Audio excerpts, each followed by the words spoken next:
Radio-Canada.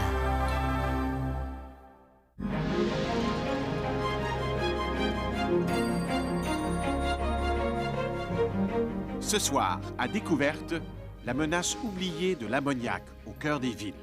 De nombreuses entreprises utilisent des quantités importantes d'ammoniac, un gaz dangereux s'il est libéré en grande quantité dans l'air ambiant. Nous analyserons les accidents qui se sont déjà produits et ce qui arriverait si un gros déversement devait survenir. La physique des manèges, nous verrons comment les ingénieurs les conçoivent pour donner la frousse. Et nous observerons la guêpe Mégarissa, la championne foreuse de la nature.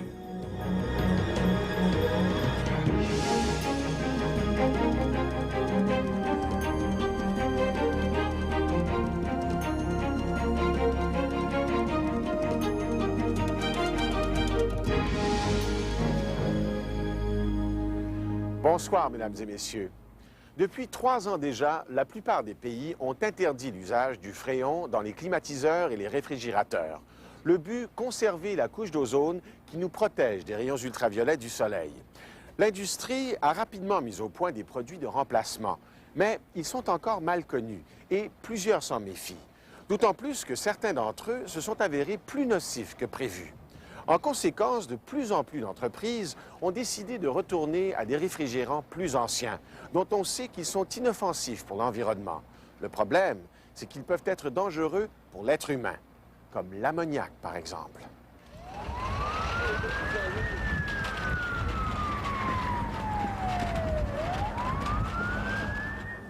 Montréal, 21 mars 97. Un tuyau a cédé dans un réfrigérateur chez Monpac, une entreprise qui vend de la viande. Ces gens-là, étouffés, avaient de la difficulté à respirer, devaient travailler beaucoup plus fort que vous et moi qui respirons de façon normale. Imaginez-vous en train de respirer à travers une paille. Le réfrigérateur ne fonctionne pas au fréon, mais à l'ammoniac, un gaz qui devient extrêmement corrosif au contact de l'humidité. Cela attaque le nez, la gorge. Les voies respiratoires deviennent tellement enflées que les victimes étouffent. Mais le pire, c'est les yeux. Au bout de 40 secondes, l'ammoniac aura même pénétré à l'intérieur. L'ammoniac, c'est un produit alcalin terrible pour les yeux. Alors, dans les mêmes groupes de produits chimiques, on met l'ammoniac, on met le soude caustique, la chaux vive. Ça, c'est des produits qui ne pardonnent pas beaucoup. Sur les 70 employés qui travaillent chez Monpac ce soir-là, 26 se retrouvent à l'hôpital. Plusieurs en auront des séquelles toute la vie.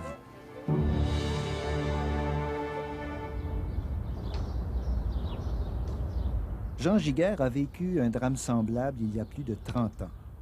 Il avait reçu un jet d'ammoniac au visage. C'était chez lui, il nettoyait un ancien réfrigérateur pour son chalet.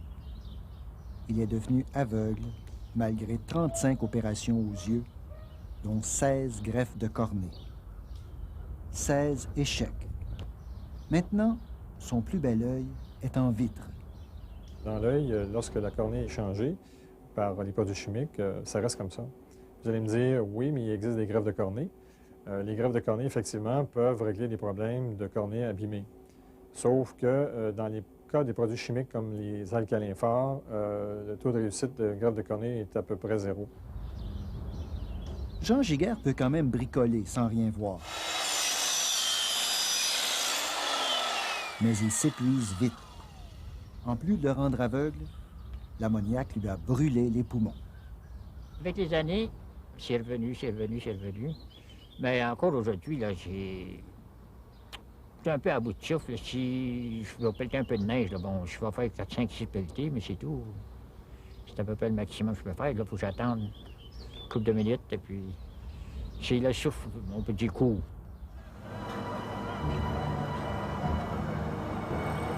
Des séquelles respiratoires, il y en a aussi chez les travailleurs de Monpac. Leurs poumons sont devenus hypersensibles. Un rien les fait tousser. Ces gens-là vont réagir au vent, au froid, alors qu'antérieurement, pouvaient aller nettoyer leur voiture par -5 à l'extérieur sans problème. Là, Dès qu'ils inhalent de l'air froid, ils vont se mettre à tousser. S'ils inhalent le parfum de leur conjointe, ils vont se mettre à tousser. S'ils inhalent l'odeur de peinture d'un voisin dans son appartement, ça peut être suffisant pour provoquer une crise de toux avec des sifflements et des accès aigus de dyspnée, d'essoufflement. Donc, ça ressemble un petit peu à de l'asthme, mais il n'y a pas comme tel une composante allergique. Tout cela à cause d'un accident bête, un concours de circonstances, comme cela arrive si souvent. Chez Montpac, par exemple, tout est arrivé dans l'escalier qui mène au toit. Il y a un tuyau qui passe dans une ouverture le long du mur et, devant le garde-fou, des boîtes de documents sur une étagère. Un employé pousse une caisse qui glisse sous le garde-fou.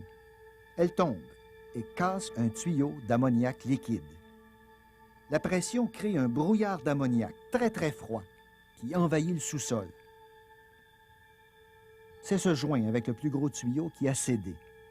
Ce petit raccord était la seule pièce illégale, en acier trop fragile.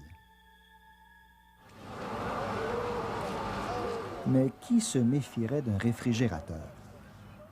Il n'y avait pas de système d'alarme. L'entretien relevait même d'une autre compagnie. Donc les employés ignoraient que ça pouvait être dangereux. Ils ne connaissaient même pas l'emplacement des sorties d'urgence. C'est ce qui a tué Herculano Froyas à 33 ans. Il avait le visage et les poumons complètement brûlés quand on l'a retrouvé dans une pièce sans issue. Personne n'a pu le ranimer. Et malheureusement, Sa mort a choqué le coroner, le docteur Paul Dionne. j'avais exprimé ma surprise qu'une telle industrie n'ait pas de plan d'évacuation ou de plan de mesures d'urgence. J'avais aussi fait part de ma surprise à la CSST et à la Régie du bâtiment, qui inspectaient régulièrement l'endroit, ou qui auraient dû le faire, qu'ils auraient dû intervenir auprès de l'employeur bien avant le drame. Le coroner, on le voit ici quand il a publié son rapport final, a réuni sur un même comité le Service des incendies de Montréal, qui doit protéger le public en cas de sinistre, la Régie du bâtiment, qui vérifie si les systèmes à l'ammoniac respectent les normes, la Commission de la santé et de la sécurité du travail, et enfin, la Direction régionale de la santé publique. Autant d'organismes qui ne se parlaient presque jamais. De mesures d'urgence reliées à l'ammoniac. Tous ensemble, ils ont fait un blitz pour identifier les entreprises qui ont une réfrigération à l'ammoniac. Ils ont formé leurs inspecteurs et entrepris une vaste tournée de vérification sur le terrain. Cela les a menés, entre autres, à la fromagerie d'Agropur, à Granby. Une fromagerie, par définition, ça utilise des produits laitiers qu'il faut garder au frais. Toute l'usine est donc un gigantesque réfrigérateur. Et c'est l'ammoniac qui cause le refroidissement. Ces tuyaux à très haute pression acheminent l'ammoniac liquide jusque dans les refroidisseurs qu'on voit près du plafond, dans l'entrepôt qu'on veut refroidir. Dans les refroidisseurs, l'ammoniac se vaporise et prend 1000 fois plus d'espace. Or, plus il se dilate, plus il devient froid, jusqu'à moins 20 degrés Celsius. Les tuyaux aussi deviennent très froids, et c'est ce qui va refroidir tout l'entrepôt.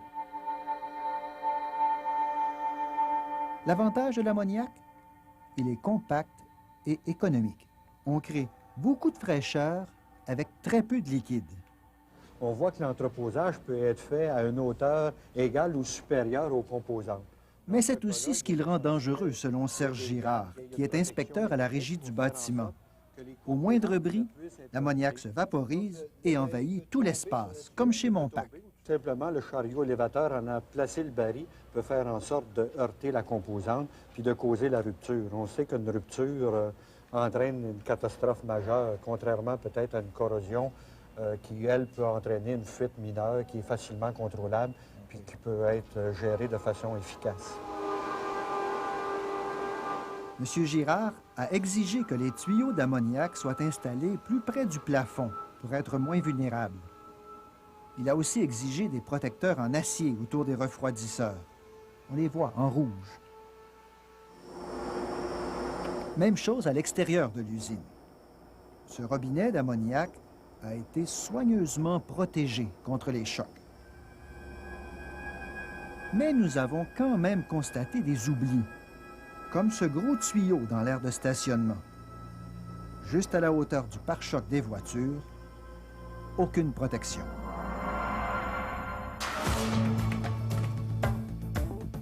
En fin de compte, la Régie du bâtiment a découvert au Québec 270 entreprises qui utilisent la réfrigération à l'ammoniac. Un nombre qui augmente d'ailleurs rapidement depuis qu'on a interdit l'usage du fréon en 1996. Par la même occasion, on a découvert qu'un aréna sur 5 fabrique sa glace artificielle avec de l'ammoniac. Dans la plupart des cas, ce sont des systèmes indirects, c'est-à-dire que l'ammoniac ne sort jamais du réfrigérateur. Et c'est un liquide inoffensif qui circule sous la patinoire et dans les espaces publics. Mais à la surprise générale, on a aussi trouvé 3 arénas où l'ammoniac circulait directement sous la glace. De véritables dangers publics. Il y avait l'aréna de Richmond dans les cantons de l'Est, le club de curling La Violette à Trois-Rivières, ainsi que l'aréna de Westmount, en plein cœur de Montréal. Ici, la patinoire a été installée en 1957. Elle était d'abord ouverte aux 80, mais en 71, on a installé ces grandes fenêtres pour le confort. Sauf qu'en fermant l'édifice, on augmentait le risque d'empoisonnement à l'ammoniac. L'installation devenait illégale. Personne n'y a pensé, et aucun inspecteur n'a même froncé les sourcils, affirme le directeur des travaux publics de Westmount, Fred Kaluori. La compagnie d'assurance, normalement, faisait des inspections tous les ans, annuelles. Est-ce qu'il y a d'autres organismes gouvernementaux qui inspectaient? Je ne sais pas. J'ai jamais eu la visite de la CSST ou même aussi la Régie du bâtiment. Voici pourtant ce que l'inspecteur des assurances voyait chaque année sous la patinoire. 200 robinets d'ammoniac, autant de possibilités de fuite. Tout cela dans une tranchée ouverte sur l'aréna à travers un grillage. Il faudra attendre la mi-août 97, 5 mois après l'accident de Montpac, pour que l'assureur sonne l'alarme. 2 semaines plus tard, la Régie du bâtiment et la CSST ferment l'aréna. Ce qui est un peu drôle aussi, c'est que l'année précédente, en 96, il y a eu une fuite assez sérieuse sur une des pompes dont on a appelé le service incendie de Westmount, le service incendie de la Ville de Montréal et notre compagnie d'assurance aussi, mais c'est dommage. Personne nous a indiqué qu'on avait un système qui n'était pas conforme aux normes d'aujourd'hui. En 3 semaines, Westmount a remplacé le grillage de la tranchée par une porte étanche. Elle a scellé tous les joints pour qu'une fuite d'ammoniac reste confinée dans la tranchée. Elle a muré les portes qui reliaient la salle des machines à l'aréna pour confiner l'ammoniac, encore une fois. Elle a même installé un sas à l'entrée qui restait. Et, 1 an plus tard, elle a éliminé toute circulation d'ammoniac sous la patinoire. Tout est maintenant sécuritaire, tant à Westmount qu'à Richmond et à Trois-Rivières. Le public est protégé. Mais le sommes-nous vraiment? Au retour, le danger d'un gros déversement.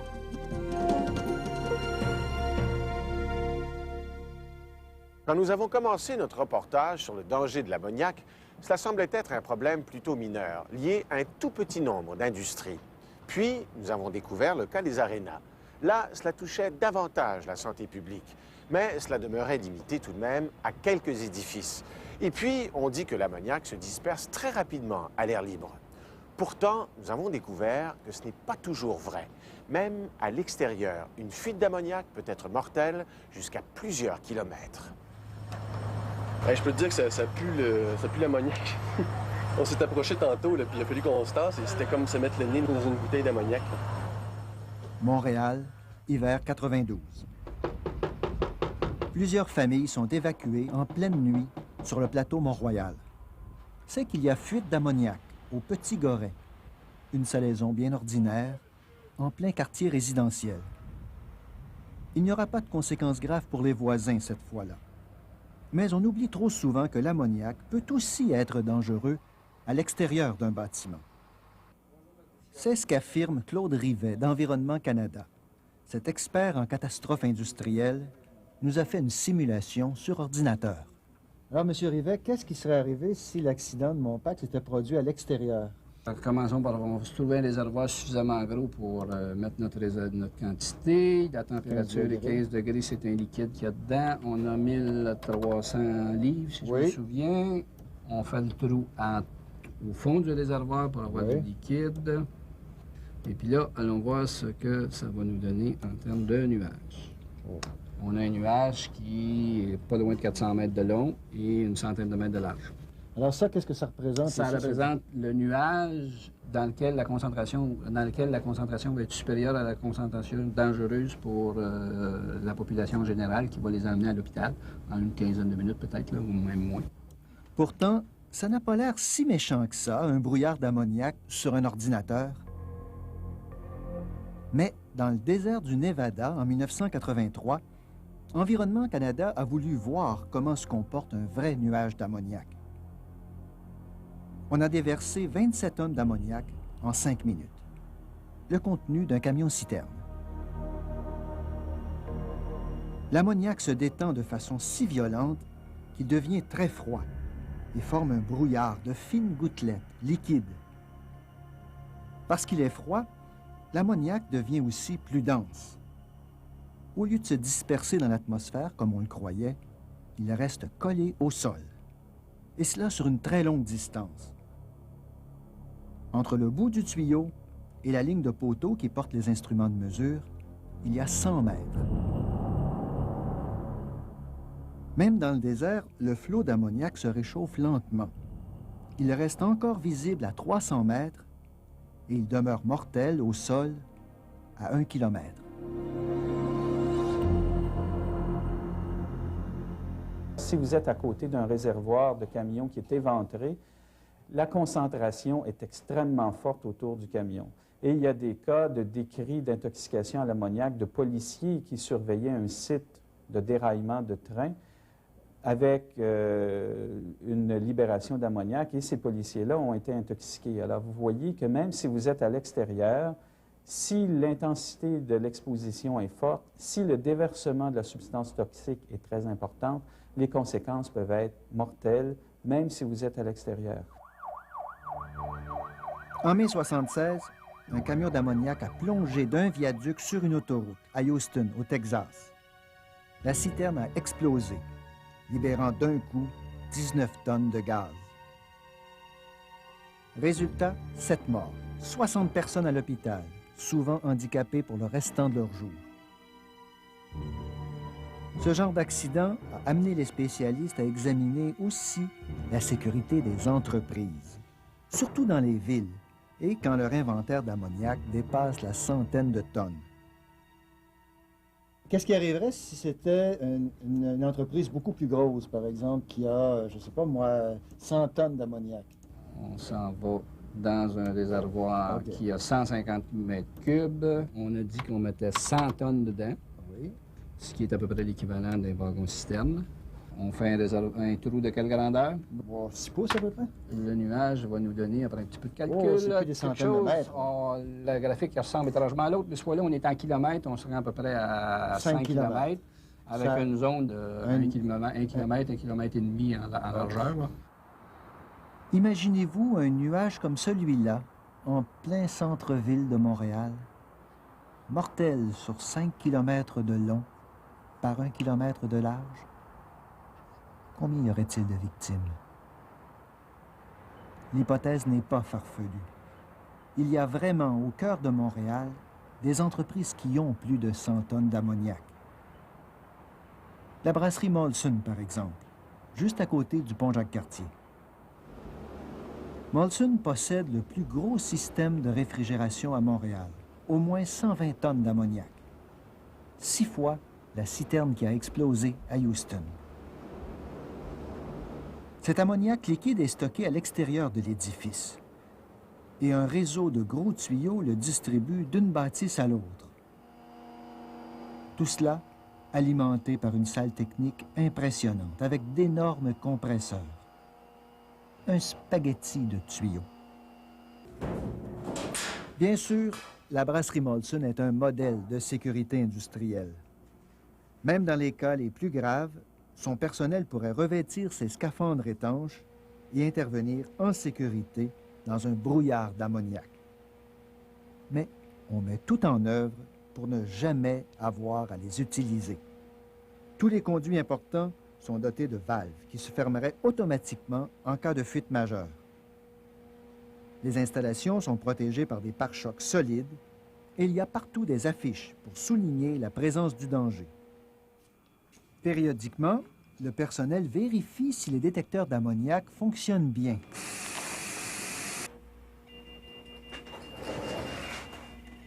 OK, Robert, nous avons déclenché l'alarme CELIA. Et on s'assure que le système d'alarme informatisé réagit correctement. Robert et Dominique, j'ai reçu ton alarme d'ammoniac. En cas d'urgence, c'est l'équipe de Richard Morin qui interviendrait.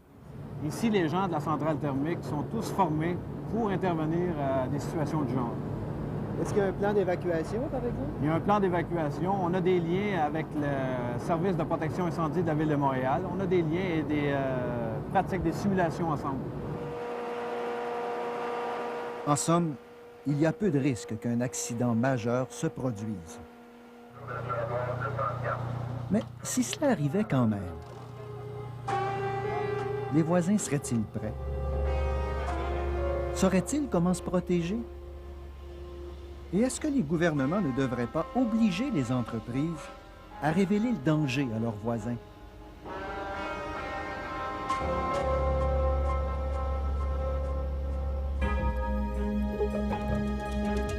Au retour, la leçon de Bhopal.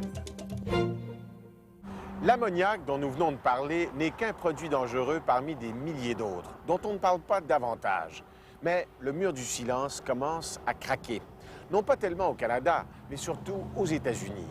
Nos voisins du Sud viennent d'obliger 66 000 industries à divulguer avant l'été prochain leur pire scénario de catastrophe. Pourquoi? À cause d'une tragédie qui s'est produite à l'autre bout du monde.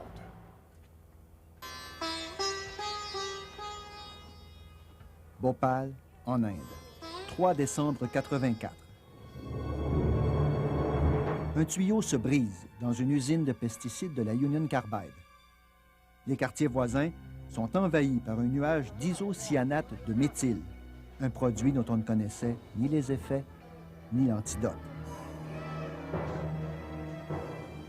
Résultat, 2500 morts. 200 000 blessés aux yeux, aux poumons et surtout au cerveau.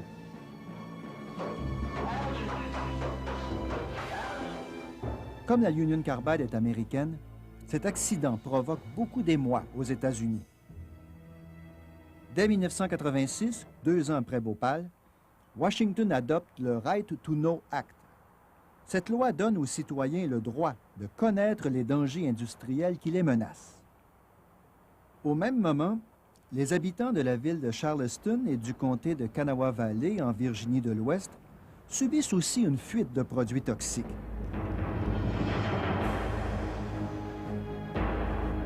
Ils découvrent autour d'eux 14 usines potentiellement dangereuses, dont une de la Union Carbide, identique à celle de Bhopal. Aussitôt, des groupes de citoyens exigent la création d'un comité local de planification d'urgence, où l'industrie partagerait son information avec les hôpitaux, les pompiers et la population. Comme de toute façon la nouvelle loi va bientôt les forcer à le faire, les responsables des usines acceptent d'ouvrir leur jeu. C'est tout un défi. Informer clairement sur un produit dangereux. Expliquer clairement comment nous allons gérer le risque. 2 ans plus tard, le 3 juin 1994, le comité rend ses conclusions publiques. Plusieurs entreprises expliquent donc leur pire scénario. Et parmi elles, la compagnie DuPont, qui décrit une fuite d'ammoniac. What I'd like to do is to use the ammonia tank example at the DuPont plant in Bell. En dépit de tous les systèmes de sécurité, on imagine qu'un énorme réservoir d'ammoniac, 20 000 tonnes, se vide en quelques minutes. Il y aurait des morts jusqu'à 40 km et des blessés jusqu'à 53 km.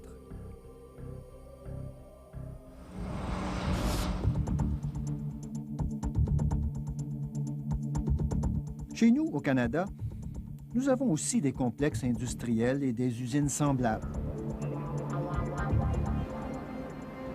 Nous avons même des signaux d'alarme, comme à l'usine de papier d'Aishowa, près de Québec, le mois dernier, le 7 août 1998.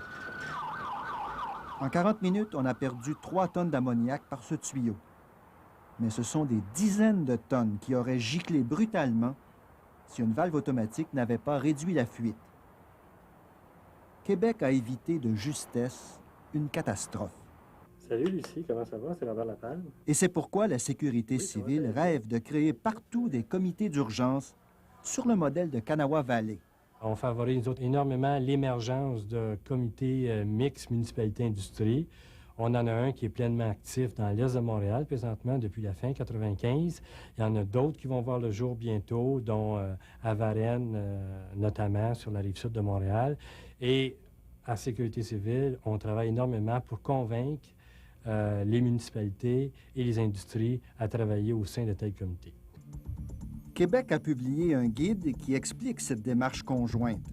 On y affirme que la population a le droit de savoir les risques auxquels elle est exposée. Mais jamais la province n'a inscrit ce droit dans une loi. Pour sa part, le Canada dit avoir une norme sur les mesures d'urgence industrielles, mais elle non plus n'a pas force de loi. Est-ce qu'il y a quelque chose qui oblige les municipalités à faire un comité mixte avec l'industrie? Non, et c'est pourquoi on doit travailler si fort pour les créer. Est-ce qu'il y a quelque chose qui oblige ces comités-là à informer les citoyens ou la population des risques qu'ils courent? Non, à partir du moment que ces comités-là sont formés, c'est dans ce but-là, mais tout le long, c'est une démarche volontaire de la part des industries des municipalités. Et, aux États-Unis, c'est le contraire, c'est obligatoire.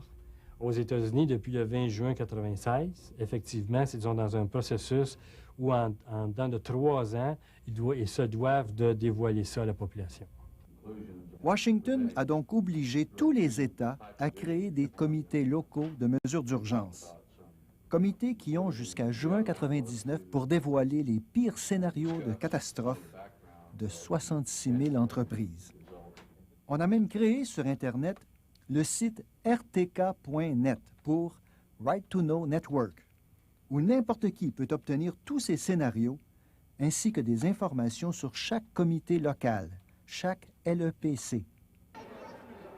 Et pour ceux qui n'ont pas d'ordinateur, plusieurs comités ont déjà commencé à installer des kiosques d'information dans les centres d'achat.